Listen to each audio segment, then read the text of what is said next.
Reka twongere tubasuhuze inshuti bakunzi bacu,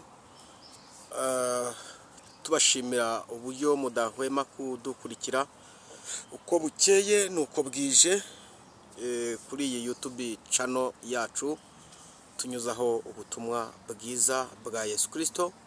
Imana y'amahoro ibaha umugisha. Turabifuriza kugubwa neza, turabifuriza ugusoza umwaka neza, turabifuriza kugendana n'Imana, turabifuriza gukorana n'Imana mu buryo budasanzwe. Tubifurije ko ibendera ry'Imana ryazamuka muri uyu mwaka turimo dusoza, ndetse no muwo tugiye gutangira 2026 uzababere umwaka w'umugisha, uzababere umwaka w'amahirwe, ndetse Imana izakorane namwe iby'ubutwari. Nge nitwa Prophet Mazimpaka. Rero iyi YouTube channel niyo tunyuzaho ubutumwa bwiza uko Imana iba yabuduhaye ngo tubagezeho namwe mugubwe neza. Ni umugisha ukomeye ko Imana yabyoroheje kugira ngo buri wese ajye yumva ubutumwa bwiza aho yiyicariye. Reka dusabire umugisha abantu bamaze gukora subscribe, nawe utarayikora uyikore, kore comment, like, share. Ibyo byose ni ukwagura ubwami bw'Imana. Turabashimiye rero kuko abari mu ruhande rw'Imana ntateka bazacirwaho. Imana ibaha umugisha kandi mugubwe neza. Reka dusuhuza abantu batandukanye, abari mu Rwanda, abari mu mahanga, abari gota amasimbi, abari muri diaspora, Amerika, Bwongereza, Burundi, Tanzania, Kongo, Bugande. Imana ikomeze ibaha umugisha, kandi buri muntu wese Imana imuha ikinini kijyanye n'uburwayi bwe. Mukomeze mwizere Imana. Ushobora kuba ubabaye, utishimye, ugiye gusoza umwaka ufite agahinda n'umubabaro, ariko Bibiliya yavuze muri Zaburi ngo ahari kurira kwararira umuntu nijoro, ariko bwacya mu gitondo impundu zikavuga.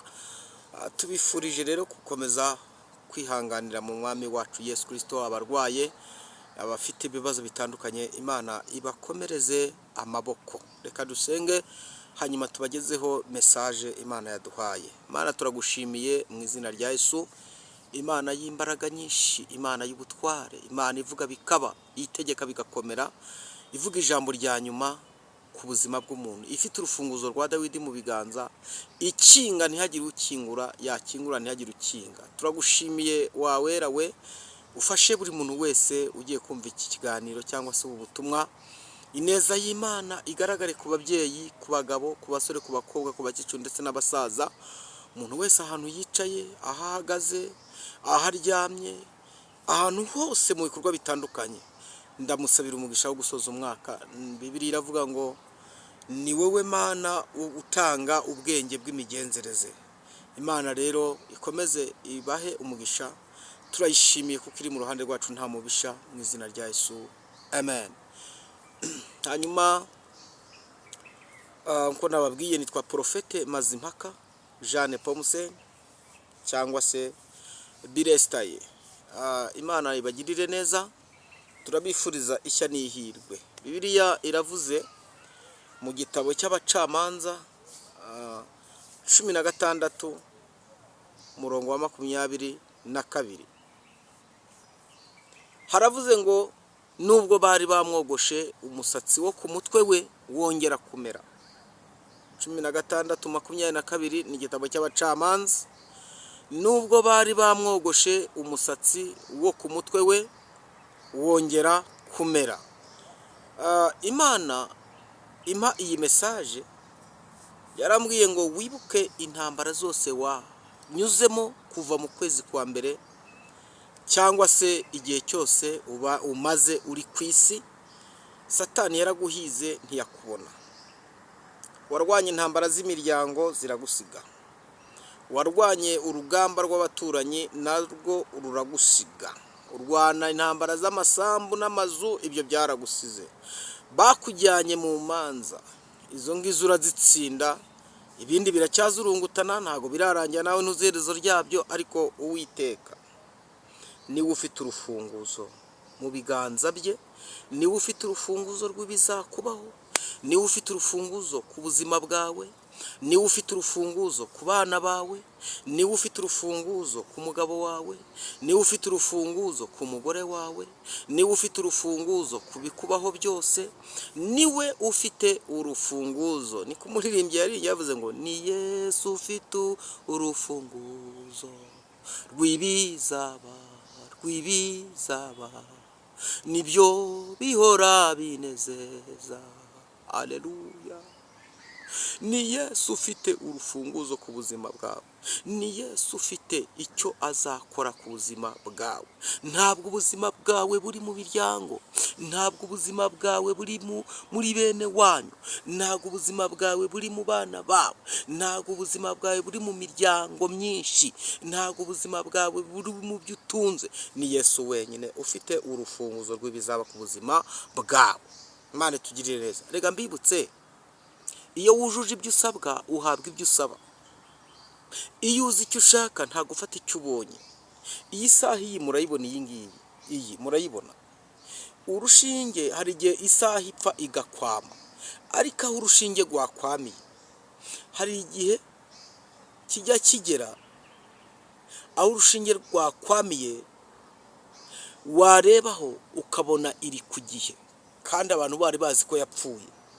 Rero nongere nkubwire ngo wikwiheba.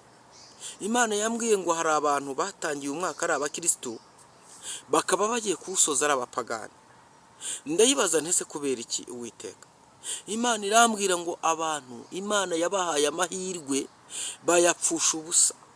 Inkunga yaguteye niyo wayisuzugurijemo, niyo wayisuzugurishije.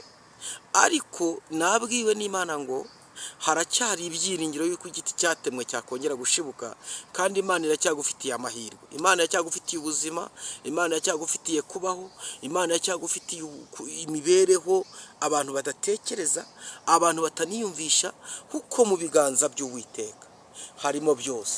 Mu biganza by'Imana harimo byose. Mwibuke baririmbyi bajya baririmba ngo iyo Imana yaje iba yaje. Iyo Imana yaje iba yaje, iyo yahagurutse iba yahagurutse. Ese urabyumva uti? Gusoza umwaka ukiri mu bupagani urabyumva uti? Gusoza umwaka ukiri mu kabari urabyumva uti? Gusoza umwaka ushwitagura n'umudamu wawe urabyumva uti? Gusoza umwaka utumvikanye n'abaturanyi urabyumva uti? Uyu musatsi dusomye ni inkuru ndende zivuga ku muhungu wa Manowa witwa Samusoni. Bibiliya ivuga Samusoni yarwanye ishyaka, arwana ishyaka, ariko kuri finali Delila aramwogosha. Imbaraga z'Imana zabaga mu mutwe wa Samusoni, imbaraga z'Imana ziva kuri Samusoni. Kandi mwibuke ishyaka yarwanye, yishe ingunzu 300, arwana n'Abafilisitiya, yica ibihumbi n'ibihumbi. Bibiliya avuga ngo arangije acika intege.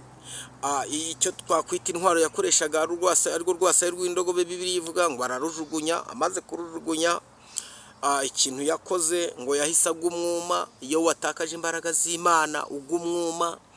Hanyuma ngo amaze kurujugunya, icyaka kibicyaka, kugumwuma nyine urumva ni ukugira inyota. Hanyuma ngo asenge isengesho, abonye ko ibyo birangiye abwira Imana ngo Mana, mu minsi twagendanye ntabwo twagendanye nabi, ndifuza ko undinda agasuzuguro k'Abafilisitiya, singwe mu maboko y'abatakebwe, singwe mu maboko y'abapagani. Ngo Imana iramwumvira. Bibiliya avuga ngo imufukurira iriba ahantu bita Ireyi, ngo anywa amazi arongera asubirana imbaraga. Ndakwifuriza rubwo imbaraga zari zarashize z'umutima, Imana igufukurira iriba mu buzima bwose unyuzemo. Imana igufukurira iriba mu bukene umazemo igihe. Imana igufukurira iriba mu baturanyi batakwemera. Imana igufukurira iriba muri iyo korari uririmbamo bakuryanira inzara. Imana igufukurira iriba urwo rusengero uyobora bakuryanira inzara. Imana igufukurira iriba wongere usubirane imbaraga nk'izambere, wongere wuzure umwuka wera, wongere uhanure, wongere werekwe, urote neza mu izina rya Yesu. uyu musatsi satani yogoshe, mana ndasenze uyu musatsi wawe wongere ugaruke, wongere usubirane imbaraga, wongere ugumane icyubahiro cy'Imana, wongere ugendane n'Imana, wongere uvugane n'Imana, wongere uhanure bisohore, wongere ukorane nayo. Bibiliya ivuga ngo ubwo dukorana nayo tubasha gufata mpiri ibitekerezwa mu mitima y'abantu tutazi, kubera gukorana n'Imana. Imana iguha umugisha. Wewe wumvise ubu butumwa, ntabwo dufite umwanya wo kwirwa turambura ibitabo ngo tubagire ibintu birebire, mwarabyumvise, ariko narinje kukubwira ngo bamaso. Nawe ugifite umusatsi bamaso. Satani afite inzembe nyinshi zo kukogosha, afite imikasi, yanakogoshesha n'ibintu bitandukanye, ariko ndifuza ku Imana yongera kukugarukaho. Imana ikarema amateka, ikongera ikaguhinda indirimbo yindi yo kuririmba, kuko iyo wari umaze igihe uririmba abantu bari bayihaze, bari bayizinutswe. Izo karande zikugendaho ndazihagaritse mu izina rya Yesu. Amaboko y'Imana ni magari. Wikwiheba, dufite Imana. Wikwigirira nabi, dufite Imana ishobora byose. Wikwiheba, imbaraga z'Imana zirahari. Iri mu ruhande rwawe ibarusha imbaraga. Bibiliya ivuze ngo iki muri Zaburi?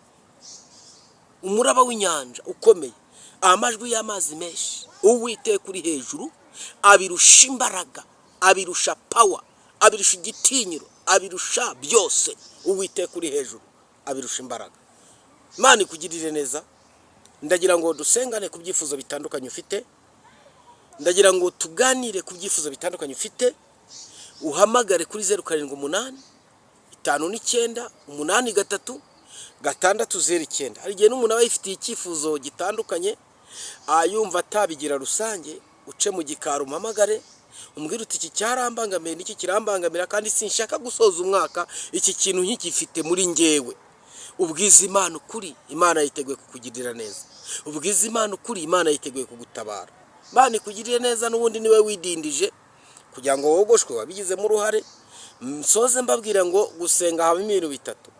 Icya mbere ni ugusenga, kabiri ni ukwizera, gatatu ni ugufata umwanzuro. Ibintu bitatu: bwa mbere gusenga, kabiri kwizera, gatatu gufata umwanzuro. Ibyo bintu bifite muri wowe, wiha icyo bita kataloge, umurongo ngenderwaho, kandi Imana igateraho kashi. Imana ikugirire neza. Ndagira ngo usengere. Nongere babibutse ko turi mu masengesho y'iminsi 21 asoza umwaka, kandi aya masengesho tugeze ku munsi wa 16, kandi Imana irimo irakora imirimo ikomeye. Umuntu wese wumvise ikiganiro akampamagara tugasengana, arimo arambwira ati Imana izaguhe umugisha. Reka rero dusenge. Imana ikugirire neza. Wakwandika kuri WhatsApp, wahamagara bisanzwe tukavugana. Imana iguha umugisha. Reka dusenga Imana. Mana, turagushimiye mu izina rya Yesu. Uri Imana y'abarebare, y'inzobe n'ibikara, y'abagufi. Uri Imana y'abakene, ukaba Imana y'abakire. Uri Imana y'abatagira shinge na rugero. Ndasenze kugira ngo umuntu wese wumvise iri jambo akaba akuyemo icyifuzo cy'uko yasoza umwaka umumereje umusatsi, agasubirana imbaraga yari afite mbere. Ndagushimiye ko ugiye kubimuhereza mu izina rya Yesu. Amen. Yesu abahe umugisha. Turacyari tubasuhuze inshuti bakunzi bacu, mwebwe mudahwema kudukurikirana uko bukeye n'uko bwije. Tubifurije umwaka mushya muhire, muzawurye ntuzabarye. Kandi ikindi turabashimira kuko mudahwema kutwereka urukundo mudukunda uko rungana. Wewe utarakora subscribe, share, comment ndetse na like, tuguhaye ikaze. Ibyo byose mvuze ubikoze uteye inkunga umurimo w'Imana, kandi ubwami bw'ijuru buramamara ku bwawe nanjye. Ngiye nitwa Prophete Mazimaka. Iyi YouTube rero muyikurikire, muyifollowinge, mukore subscribe, share ndetse na comment. Ibitekerezo byanyu birakenewe, n'ingenzi kubw'umurimo w'Imana. Turabashimira kandi tubifuriza kugira ibihe byiza, gusoza umwaka mumeze neza. Abarwayi mwihangane, ushaka ubutameze neza, ariko Bibiliya yavuze ngo ahari kwararira umuntu nijoro, ahari kurira kwararira umuntu nijoro, ariko bwacya mu gitondo impundu zikavuga. Rero tubifurije ishya n'ihirwe, impagarike ndetse n'ubugingo, tuje kugira ngo tuganire ku ijambo ry'Imana. Ese ubu ngubu abantu ari abasenga, hari abadasenga, kuva mu kwezi kwa mbere k'uyu mwaka turimo dusoza, hari abantu batangiye ibikorwa byabo, hari abantu binjiye mu mishinga itandukanye, ariko cyane tutirengagije ko hari n'abantu bapanze umushinga wo gusenga, wo kuganira n'Imana, wo kugira ngo ubwami bw'Imana bwaguke. Rero muri uku kwezi turimo kuri tariki y'uyu munsi, ngira ngo abantu bose barimo kwikontorora, bari muri kontorore kugira ngo barebe icyo bagezeho. Reka ntangarize rero n'abanyamwuka cyangwa se abanyamasengesho, abakozi b'Imana mu bihe bitandukanye barimo, byaba bikomeye byaba byoroshye, baba bishimye baba batishimye, reka nkubwire ngo none harutejo, ihangane, ibitaragenze neza si uko utagerageje, ariko hari igihe unyura mu ishuri ritagusigira umugisha, rikagusigira isomo uzakuramo umugisha. Turabizi neza ko abantu bafite ibibazo bitandukanye, bafite intambara zitandukanye, ariko narinje kubwira ngo komera, ihangane.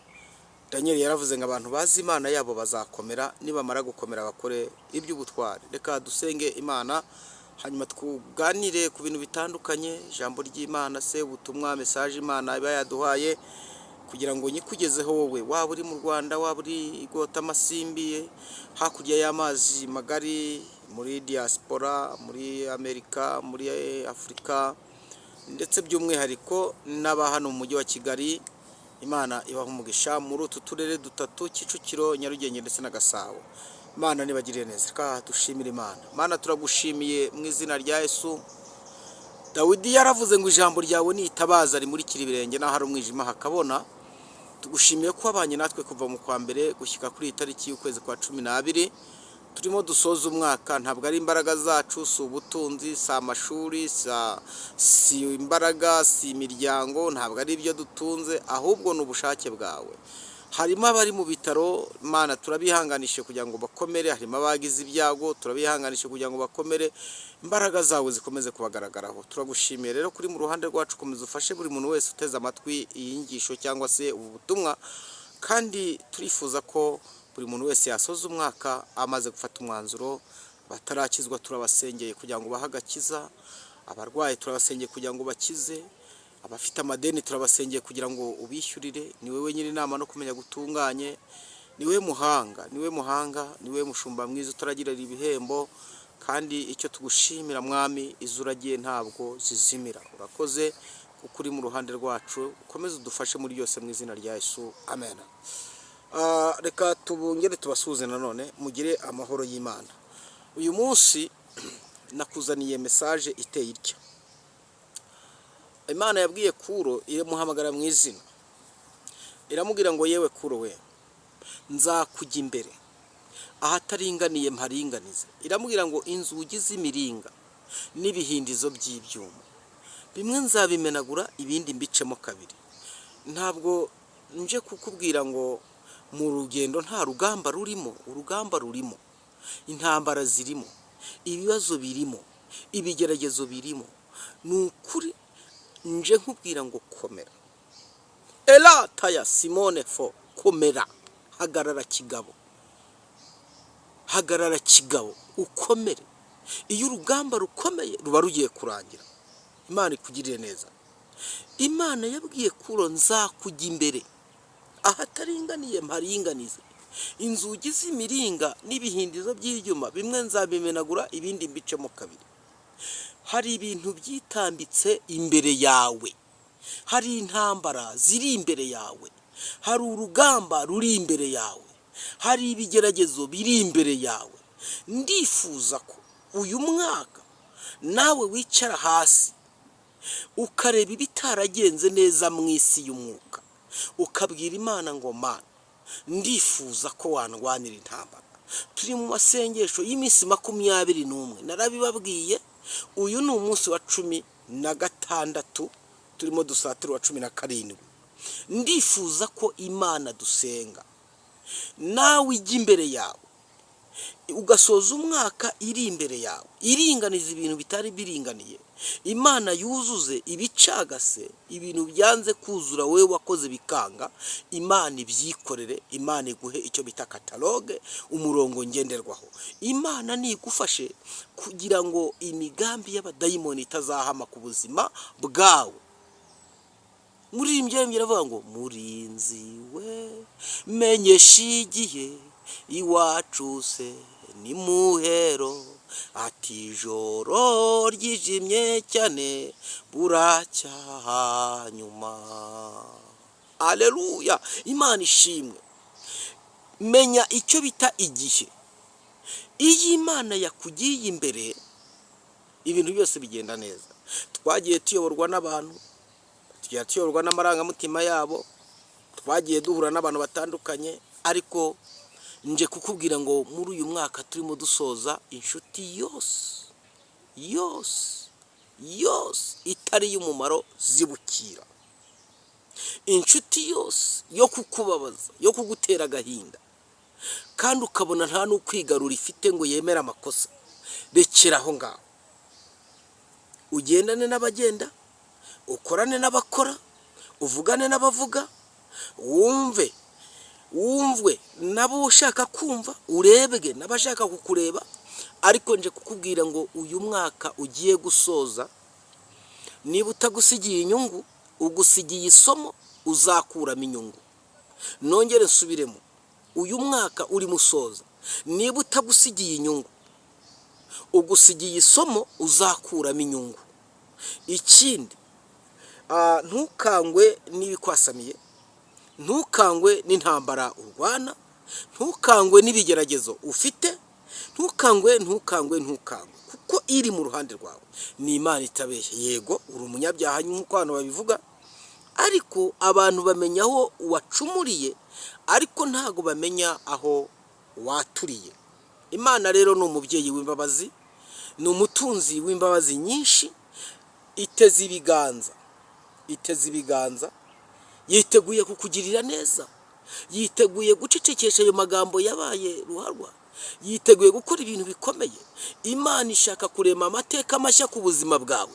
Ndifuza ko uyu mwaka Imana ikujya imbere, ikuremera ubuzima bundi, ikuremera amateka mashya. Kandi iyo Imana yakugiye imbere, ibintu byose bigenda neza, ibintu byose biratungana. Niyo mpamvu Daniel yavuze ijambo rikomeye, aravuga ngo abantu bazi Imana yabo bazakomera, nibamara gukomera bakora iby'ubutwari. Iby'ubutwari rero Bibiliya ivuga ntabwo ari ukuririmba cyane, si ukubwiriza Bibiliya ngo uyirangize, oya. Ntabwo ari ukubyina mu rusengero, ntabwo ari ukuririmba muri korali y'amateka, oya. Kuko iby'ubutwari, icyo bita iby'ubutwari, navuga ngo nuko Imana igukoresha ibyananiye abandi, ukabikora. Imana ikagukoresha ibyananiye abandi. Abantu bakavuga bati se bimeze gute ko tubona komeza atera imbere? Ariko Imana yakuremye niyo izi ikizakora ku buzima bwawe. Imana ishimwe cyane, kandi ihimbazwe. Imana nihimbazwe ibihe byose. Reka nkubwire, usome muri Yesaya 45, niryo jambo Imana yabwiye Kuro, yamubwira ngo nzakugenda imbere. Yamuhamagaye izina, yamubwira ngo yewe Kuro we, uwo mfashe ukuboko kw'iburyo nkamuneshereza amahanga ari imbere ye. Iramubwira ngo icyambere, nzakugenda imbere. Kabiri, iramubwira ngo nzakenyuruza abami kugira ngo ngukenyeze. Iramubwira ngo kandi icyitonderwa, nzamenagura inzugi z'imiringa n'ibihindizo by'ibyuma nzabicamo kabiri. Imana ishimwe. Ndagira ngo ibintu byose byitambitse imbere yawe bituma utinjira mu mugambi w'Imana ku buzima bwawe. Imana ibitambamure, Imana ibikure mu nzira.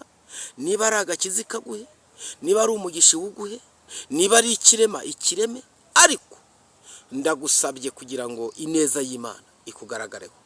Imana iguha umugisha. Reka soze nkubwira ngo uwaguhemukiye ntuzamuhemukiye, uwakwambuye ntuzamwambure, uwagututse ntuzamutuke, utarakubabariye uzamubabarire, utarakugiriye imbabazi uzamugirire imbabazi, abakuvuga nabi ubihorere, ukomeze umurongo Imana igushakamo. Imana izakwitura ibihwanye n'ibyo wakoze, niko Bibiliya ivuga mu Baroma, kuko Imana izitura umuntu wese ibikwiranye n'ibyo yakoze. Bibiliya ikavuga ngo abashaka ubwiza n'icyubahiro no kudapfa babishakisha gukora ibyiza badacogora. Abantu bamazwe n'amashyari, abantu bishwe n'amagambo. Urasanga abantu batatu bateraniye ku muntu umwe, ntahari runaka yerererere runaka gutya na gutya, umupagani ntabwo akizwa. Ubundi igipimo cy'abakirisitu wemera ni ikihe? Ni ikihe gipimo cy'abakirisitu wemera ukavuga uti umukirisitu agomba kuba afite igipimo kingana gutya? Imana ikugirire neza, nkwifurije ko Imana iguha umugisha n'abana bawe n'umuryango wawe n'umugabo wawe n'umugore wawe, ndetse ntanga n'iri tangazo ku batarabyara. Imana yambwiye ko uyu mwaka mugiye gutangira ari umwaka wo guhindurirwa amateka ku buzima bwawe. Ntangariza n'abantu bafite imanza yuko Imana igiye kubaburanira uyu mwaka tugiye gutangira. Imana ibagirire neza. Ntangariza n'abantu bafite inyatsi yuko Imana igiye kubakuriraho inyatsi. Ikintu gishorejeho, Imana irashaka ko mukizwa mukava mu buntu bw'ubuderenganya, bw'ubucengacenga budafite umurongo n'umwe. Biragatsindwa ko Imana yabura icyubahiro mwateranye, biragatsindwa. Imana ibaho umugisha. Ngiye nababwiye ngo nitwa Profete Mazimpaka, bakunda kwita Birestaye. Rero ni Imana y'imbabazi nyinshi kandi ifite ijambo rya nyuma ku buzima bwawe. Aho mama wawe atari, Imana irahari. Aho so atari, Imana irahari. Aho umuryango wawe utari, Uwiteka Imana irahari. Murakoze. Ushaka ko dusenga n'aya masengesho tukayasozanya, wahamagara kuri 0785838609, 0785838609. Iyo niyo nimero wakwandika kuri WhatsApp ukanahamagara birakunda, cyangwa se ugakoresha 0734826382, 0734826382. Iyo niyo nomero ya Profete. Ugisha inama, ukeneye kasoringi, ukeneye inama zitandukanye, twagufasha. Imana ikakugirira neza. Kadusenga Imana. Mana turagushimiye kuko uri Imana nziza. Ijambo uvuze uraririnda kandi ibihe n'ibihe. Haleluya. Imana ishimwe kugiye komora ibikomere, ukomora inguma mu izina rya Yesu. Turakunezerewe cyane kuko uri ibyiringiro byacu. Ukomeze uhumugisha umuntu wese ugusabye umugisha, ukomeze uhagakiza ugakeneye, ukomeze wagura imbago z'abakwizera z'abakwiringiye. Urakoze ko wumvise gusenga kwacu mu izina rya Yesu. Amen.